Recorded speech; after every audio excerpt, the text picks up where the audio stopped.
We have some breaking news right now. Someone has stolen an ATM from this South Nashville market. We're live on the scene right there along Nolensville Pike. And you see the big hole in the front of the building as we slowly zoom in here? That's not supposed to be that way. It's not clear exactly how the crooks got in there and removed the ATM. Looks like they plowed through the front of it with a car or something. The whole ATM is gone. Part of the front of the building is too. We're waiting to get an update from the police. They've been out there all morning long. Look at the guy going, wow, what a mess we have here. As soon as we get an update, we'll pass that along to you. Also, some breaking news from overseas, and this is really important stuff. One person dead, several others injured after an apparent terror attack. This was at a gas factory in France. The Associated Press reporting that ISIS is now claiming responsibility for this attack. Earlier this morning, a driver plowed through the gate there at the facility, ramming into the gas canisters. That set off a monstrous explosion. Two flags featuring Arabic writing were found at the scene. One suspect is in custody, and that person is known to French intelligence officials. They've apparently been monitoring him for some time. Police are looking for a potential second suspect. Well, the search is on for a suspected killer out of Virginia. Why are they searching in Nashville? Because that's where he wound up on a couple of high-speed chases. In fact, News Channel 5's Matthew Torres has been following this all morning long. And Matthew, it looks like Metro Police almost got the guy, but then he managed to get away. Yeah, almost, but not close enough. Again, he was led police on two high-speed chases. Metro Police found him around midnight, but it was just too dangerous to pursue him, so they just called off that pursuit. And so far this morning, that suspect is still out there this morning. He is accused of killing his 67-year-old dad yesterday morning. This is the mugshot of 31-year-old Joshua Copeland, who is wanted out of Abingdon, Virginia. The U.S. Marshals sent out a lookout saying that Copeland may have been in Nashville, and lo and behold, officers spotted him first in South Nashville and the second time out on Briley Parkway near Opry Mills. Both times there were high-speed chases, and again, both times police had to call them off. Now, he is considered armed and dangerous this morning. So far, we know that Copeland was on his way to meet his probation officer yesterday morning when witnesses say he assaulted his dad out in the parking lot. Now, when police came to the scene to find Edsel Copeland with a wound to his chest,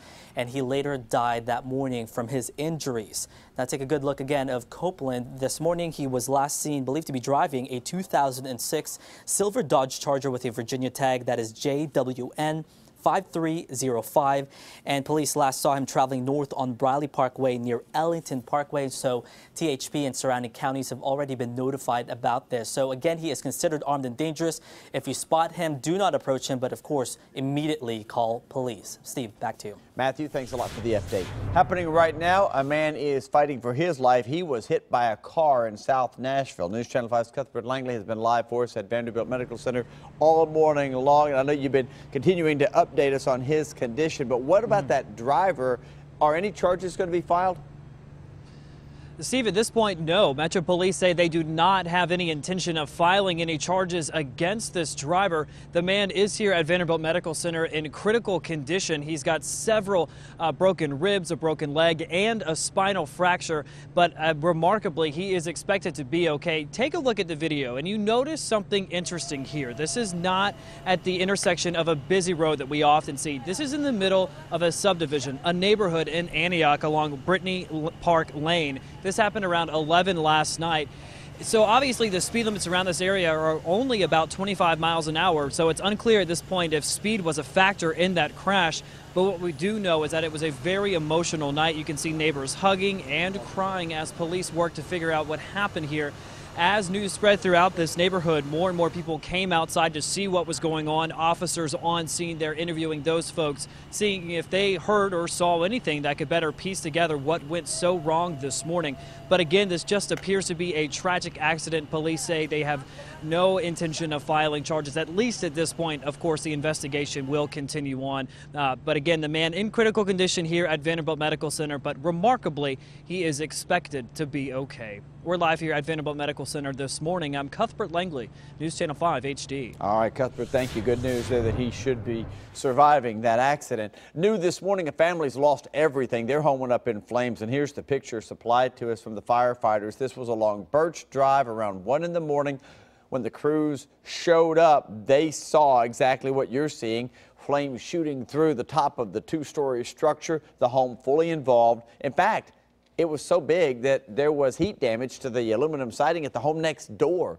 Luckily, no one was hurt. The residents are having to stay somewhere else, though.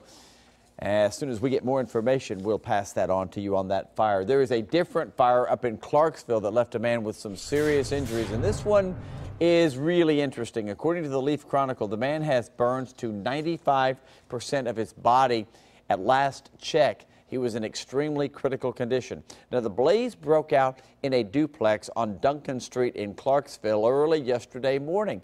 Here's what's interesting. The fire marshal says there was a gasoline can found on the living room couch, and the flames were contained to that one room. If you know anything about the fire, and they don't know at this point whether it was a possible suicide or something different, contact the Clarksville police if you know anything about that. We're learning new information about a shooting that happened out at the Lebanon outlet malls. The Lebanon Democrat reporting that one of the suspects, Keenan Harris, pictured there, has surrendered. He did so on June the 11th at the Wilson County Jail. Just the day before, investigators got warrants for 2 aggravated assault charges. Harris is accused of being involved in the shooting that happened at the malls. Both victims were juvenile boys. They have been released from the hospital. Harris is being held on a $20,000 bond. A suspected killer is in custody this morning after being on the run for 5 months. Terry Fisher Jr. charged with criminal homicide. He's wanted in the shooting death of Andre Cooper that happened during a home invasion back in early January. Authorities think that Fisher actually was going after Cooper in the robbery on Kings Lane. We're told the investigation is still ongoing and that other charges are expected to be filed. New this morning, a car crash being blamed for a vehicle that then smashed into the F&M Bank in Murfreesboro along Memorial Boulevard just after 10 last night. Look at all the emergency personnel that raced to the scene. Fire crews say a Dodge Neon hit the bank after hitting another vehicle. Luckily, no one was hurt. Murfreesboro police are now investigating the cause of that crash, the one before it hit the bank between the two vehicles. New details also about a crash that injured a teenage girl. Clarksville PD telling us the car veered off Circle Drive yesterday and hit a fence. 5 people were in the car, 4 of them not injured, but that 13-year-old girl was airlifted to Vanderbilt. It's still not clear what caused that crash.